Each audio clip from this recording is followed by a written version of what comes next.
Good morning, ladies and gentlemen. Welcome back to another episode here on European Confessions. The following story that you're going to be listening to, it was sent to me by one of our dear sisters. So when we share these confessions, it is not about proving which country has the most witches, but we should consider ourselves lucky that we are able to hear some of these stories. So this is the following story that you're going to be listening to comes from a translation. The message reads like this. Hello, Brother Nash, how are you? Can you please post my own story as hidden identity? I am a woman who is married and I have 4 kids. I grew up staying in an area that is called Highfields, and the part of Highfields that I grew up in, it is called Cherima. Soon after completing my secondary school, that was when I started hustling. I went into town, then I started to hustle selling your second-hand clothes as well as your second-hand shoes. And when I was hustling like that, that was when I met this man who later became my husband. Life was very good. We were enjoying life. It seemed as if God indeed had blessed us. But after I had given birth, and then life really got so difficult. We were struggling, my brother. We were struggling to buy any food to eat. We were always going around just begging for food, until I spoke with one of my friends after my business had collapsed. My friend then said, "Oh dear friend, I can see that your business is collapsed. Let me try to make a plan for you. There is this other woman. This woman, she stays in the avenues, a part of Harare, just close to the CBD. If you go there, if after I have spoken with her, she might be willing to offer you a job, because the last that I heard was that she was looking for a maid." I was happy, but at the same time, I was feeling sad because my friend had told me that I will be going to stay there, and I was used to stay with my husband on a daily basis. But this is what poverty was forcing me into.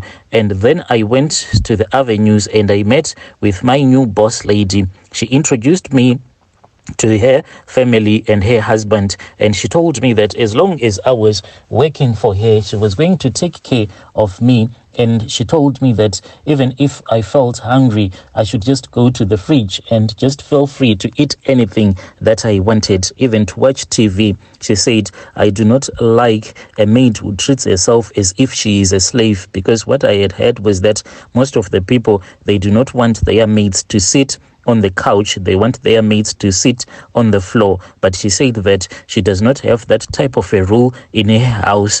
So what I will do usually is that sometimes I would iron the kids' uniforms, then I would go and pack them around in their spare bedroom, so that early in the morning when I'll be preparing like their lunch boxes that they take to school, then they will be busy wearing their school uniforms after bathing. But on that day when I had this spiritual encounter, my brother, whilst I was busy returning these school uniforms after I had finished ironing them, I felt as if there was a spirit that was following me around as I was busy doing my house chores. And it felt as if the walls of the house, the walls had eyes. I don't know if you can understand me, but I kept on feeling as if the whole house was watching me.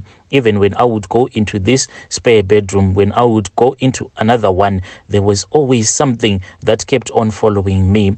I then went outside and I just had a feeling that something terrible was going to happen. So I said, I'll wait for the madam boss to return so that I'll ask her to call my husband, because my husband and I, we both didn't have any phones. So when I wanted to be in communication with my husband, there was this other neighbor that I will call using my boss lady's phone. And I just thought that maybe there was something that had gone wrong. Maybe the kids were not okay. But my brother, I didn't know that on that day, that was when the spiritual world was going to reveal itself to me, and I was going to find out that there is another world that exists.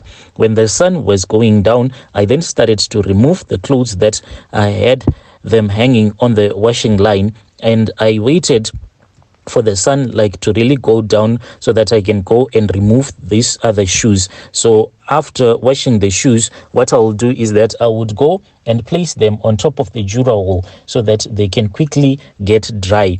And when I went to collect the shoes, my brother, I wanted to grab one of the shoes that belonged to my boss lady's husband, but something happened. I then saw that this shoe transformed itself and it then became a bird. You know, that bird that is called an owl. That is what I saw. The bird then flew away. From that day going onwards, that was when the battle lines were drawn. I then started to have spiritual attacks. And when I'll be fast asleep, I'll actually see my boss lady as she will be walking into that spare bedroom which she had given me to sleep in. And when she would walk into that bedroom, then I'll start to have sleep paralysis. I'll actually see my boss lady walking in and then coming and sitting on top of my chest. It was really painful, and everything will be happening in slow motion, and there was nothing that I could do about it. Then I will see the owl. This owl, it will actually fly into that spare bedroom. Then the owl, it will cover my face using its own wings, those big wings, and it will try to suffocate me. This bird, it will actually wait until that time when I will feel that I am about to die. Then the bird will quickly remove its wings. Then that torture will repeat itself over and over again. I kept on praying because there was this little voice that kept on telling me to pray and to pray. What hurts me is that this boss lady and her husband, they actually go to this other church, but I don't want to mention the name of that church, which is popular worldwide. And in that church, what I can tell you is that they believe that when one is praying, the person who will be praying is not supposed to speak in tongues, and that person is not supposed to speak out loud, because they believe that this thing is demonic. So I hope that you have a little bit of an idea which church I am talking about. And then there was this other day when I kept on having these spiritual attacks.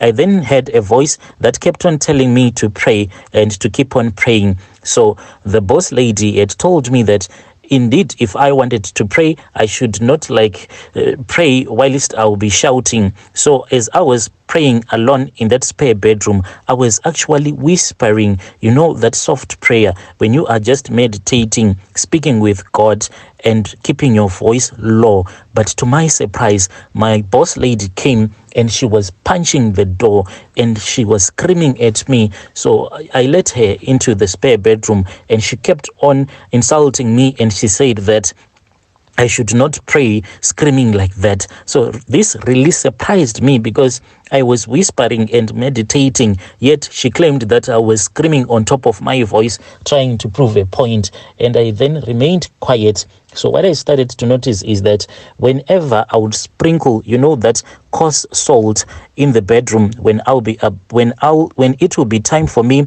to go to sleep, then I will have a peaceful night. But the moment that I will remove the coarse salt, some of it that I will keep in my pillow case, then on that night, that is when I will receive those spiritual attacks. Then there was this other night, I then took that coarse salt and I sprinkled the coarse salt on the bed, on my pillow, as well a little bit on the floor. The very following morning, the boss lady came, and when she came, she just opened the spare bedroom and she was holding that African sweeping broom. But what surprised me about this African sweeping broom that she was holding, this broom, it was wet. She then started to sweep the spare bedroom. This thing, she had never done it before. So I said, let me leave her because she is the owner of the house. Let her do whatever she wants. Then there was this other day, Brother Nanshi, I then suddenly saw that there was an owl, this owl that was trapped in my spare bedroom. And these people that I am talking about, their house, it is really beautiful. You will never find any gap or any opening in the ceiling where we can say that this is where the owl got into my spare bedroom. The windows, they were locked and there was no gaping in the ceiling. So I kept on asking myself, where did this owl came from? And then that owl, it died, Brother Nashi. And when this owl died, then what these two people did was truly surprising, because the boss and the boss lady, they then took that owl, and after they had taken that owl, they went at the back of their house, and they then came to where the window was, like the window to the room in which I was sleeping in. And then I started to smell something funny, and I noticed that this was paraffin. So they were about to burn this owl. It's even possible that one can go to a fuel station and buy 20 liters of paraffin. They burnt this owl for a very long time until I fell asleep. The next morning, I saw that there was no one who wanted to talk to me. As for the boss lady, she remained in her house, locked up in her bedroom. She didn't want to speak with me, and she didn't want to speak with anyone until one of her friends came, one of her friends that I didn't like at all, because I was always scared of her. This woman, what will happen is that when you will stand next to her, you will feel that she will be draining your spirit. Besides, she had these very long nails, such that I kept on asking myself, how did she even manage to bath herself like down there with such long nails that were really scary, of different colors? She came and she then started to comfort my boss lady about this owl, my brother. They comforted each other throughout the day. Then when the evening came, I then said, these people, the way that they are mistreating me, it is far much better that I tell them that I do not want to work here. But at the same time, the month was about to come to an end, and I just wanted them to give me my money. I was scared that if I just tell them that I do not want to work here, maybe they won't give me my money. Then after they had given me my salary, I then came into the living room where they were watching their TV. So like always, like my boss lady had told me to feel free. So I went into the living room and I sat on one of the couches. That was when she got off from the couch where she was sitting. She then sat on the floor, and I said, no, madam, you do not have to do that. This is your house. Let me sit on the floor. She never spoke with me, Brother Nashi. She just felt as if I was irritating her. As for her husband, the husband kept on typing whatever he was. As for her husband, the man kept on looking at his phone, and I don't know what he was doing on his phone, but he never looked at me. Then I spoke with him and I said, boss, please, can I speak with you? There is something that I want to tell you. The first time around, he ignored me and he continued doing whatever he was doing on his phone. And I then repeated and I said, oh, boss, can I speak with you, please? The man then looked at me and I saw that there was deep hatred and anger that was written all over his face. He then said, so you think that you are much more important than my business partners that I am having a conversation with? My brother, when this man said that I was not that important, I immediately knew that in this house I was not welcome anymore. And I then told them that I didn't want to work at their place anymore, and they just ignored me. I wanted to cry, Brother Nashi, and I returned back to that spare bedroom. When I returned back to that spare bedroom, then I had a soft knock, and I knew that it was one of my boss lady's kids.